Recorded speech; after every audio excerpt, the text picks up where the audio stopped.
All right, cool. So what you can see here, what we've got going on, is these two layers kind of overlapping, and I've unmuted the chills now, so you can sort of hear what the music is. Um, if I press play from here, you can't hear anything because this is muted, but then this kicks in. And it's like, okay, cool. But what I want kind of is to have the music start right from the beginning. I want that chills to start right from the beginning. And there's two different ways, or there's a bunch of different ways you can think about doing this, achieving this. One is, if you think about, okay, we've got this clip, and we've set an initial keyframe right at the very beginning of the clip to be 0% opacity. So it's not playing any of the video, you know, it's not showing any of the video. So if I just click and drag that clip and make it longer, it's not going to play any video because we've got that keyframe set still there at that time. So before that keyframe, it's still at 0% because there's no other keyframe kind of telling it to be a different value. So it's kind of going, okay, be 0 until we change to this 100% value. And so that's a good way of doing it. So you can have it sort of play right from the beginning. But for me, visually on the timeline, it kind of doesn't work that well. It looks like here the video starts, you know, but it's like nothing playing and it's kind of confusing. So for me, anyway, I like to do it a different way. I prefer to go in here and go right click, and you can go unlink. And what that'll do is it'll unlink the audio from the video and makes them two separate things in the timeline.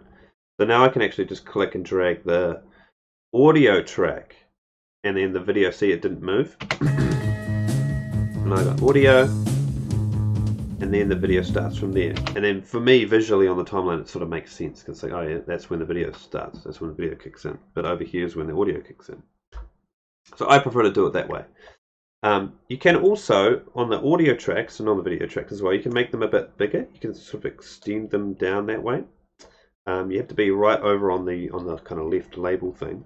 You can also hold down Alt and zoom, like middle mouse wheel in and out to kind of get a different view of what's going on.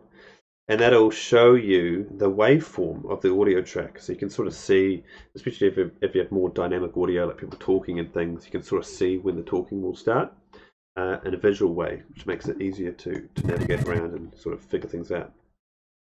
Cool. So that's working. Okay, audio starts. But I kind of want the audio to fade in now. I want it to kind of fade in to about here to get 100% here, and then be quiet at the beginning. So how you do that, with the audio track selected, up here in the effects control, we've got our volume parameter. And you can see right now it's set at 0 decibels. So it's not actually modifying it all. It's not making it louder or quieter. It's just whatever was on that initial audio track.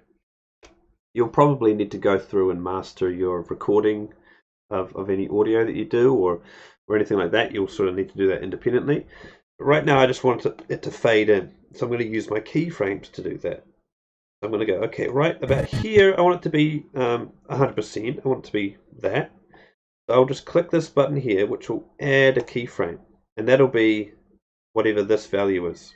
So it's just added it here. And then at the beginning of the clip, or the whole sequence, I want it to be very quiet.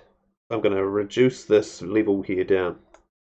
I'm going to click and then just drag left, and then it goes all the way to negative 287 decibels. And it should give you a kind of visual of that, a little bar here sort of showing the level change as well. Now if I press play, it slowly fades in. Great, fantastic, cool.